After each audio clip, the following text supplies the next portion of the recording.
So, in part one, I discussed why I believe our parents judge us for being gay. And in this part two, I want to discuss how I transformed and overcame this judgment from my parents, specifically by knowing who I am and speaking my truth. Starting off with number one, knowing who I am. Oh my God. I remember I used to watch Iyanla Van Zandt all the time, and she would always come back to this like core truth, and I never understood it. But now, years later, maybe 2 or 3 years after doing so much work on myself, I understand why it's so important. Because when you don't know who you are, other people will tell you who you are. Other people will be able to dictate and manipulate and control you way more if you don't have any type of foundation or base level of who I am.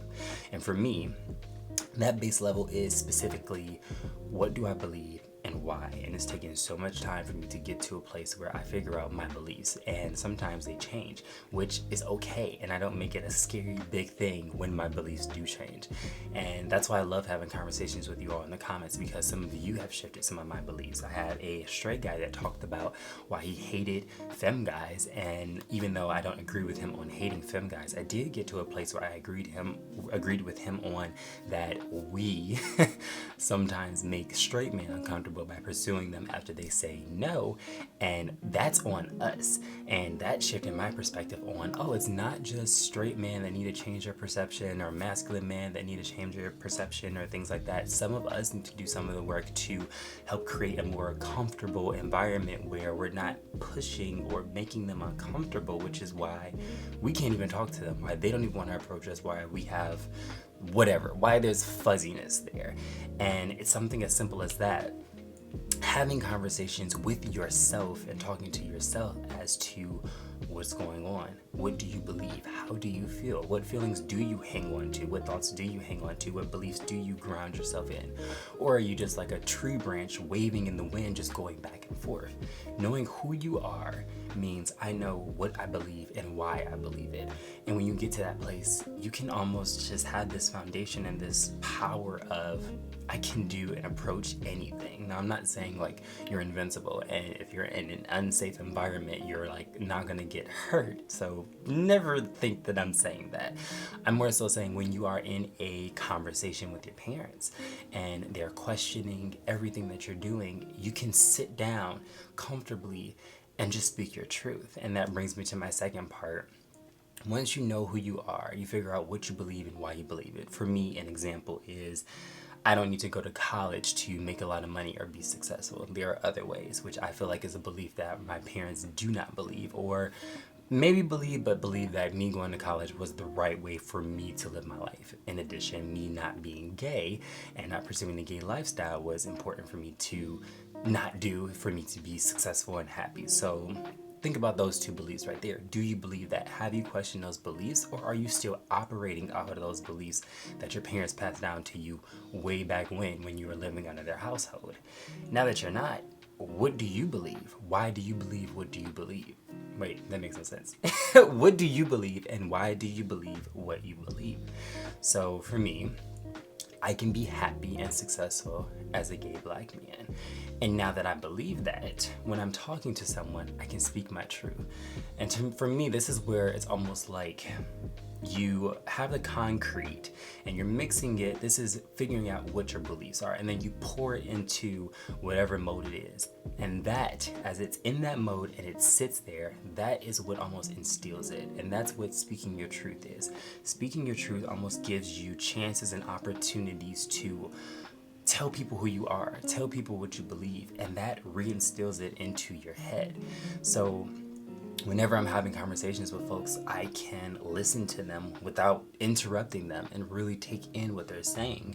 Again, because I'm always open and flexible to changing what I believe, as long as whatever they're saying is making sense. But by listening to them and responding from a foundation of truth of, I hear what you're saying, but I don't believe that. I believe that me being gay does not put me at a disadvantage to being successful. Me being successful might look differently from a straight person's perspective, and they might have more opportunities, but that doesn't mean that I won't be successful. Why do you believe that? And that's where the conversation happens. So it's like a muscle that the more that you do it, and the more the more that you do it, the better and stronger that muscle gets, and the more you show up as you are authentically, and you're not dictated by what your parents are saying, and you're not as influenced by their judgments. You separate their judgments from your own. It's just like, oh, you should go to college, you should do this, you should do that. It's like, that's interesting perspective. Why do you think I need to go to college? And it'll boil down to, well, because you'll get a better job and you'll get this, that, and the other. And it's like, okay, well, we have so many folks nowadays that did go to college. And if you don't go to college for specific majors, they actually are making just as much as I am when I didn't go to college. So do you still believe that? And that's where that conversation happens.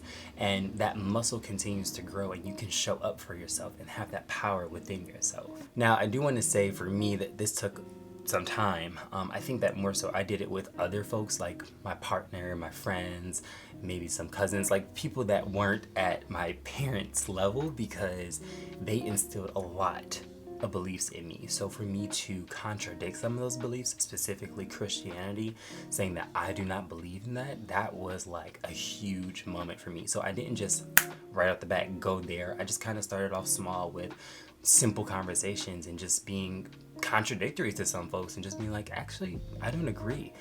I believe this. Why do you believe that?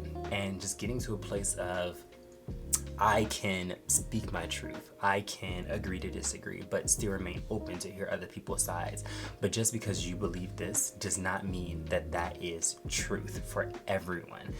That is your truth, and I'm just communicating my truth, and we're just having a conversation. So for me, this looked like time, one, and then space, two, where I just took some time apart. I gave myself space between me and my parents, just because I didn't have the power and the courage and the audacity to question what they said. I just kind of went with it, and I feel like that is more so just I was still a child.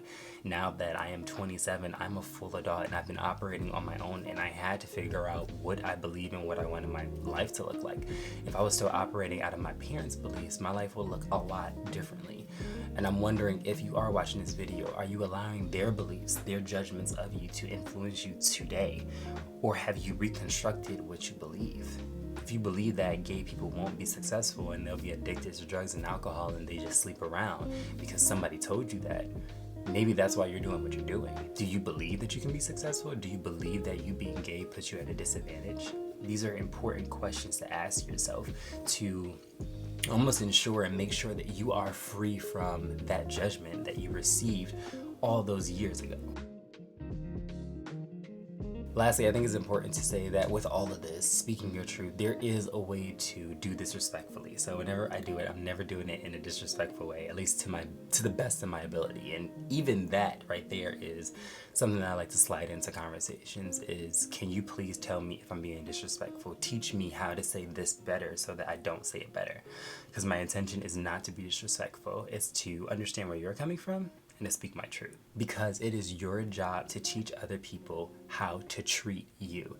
If you don't do it, then they're just going to treat you however they want to do it. And on that note, remember to be the change you wish to see today, and take care of yourselves.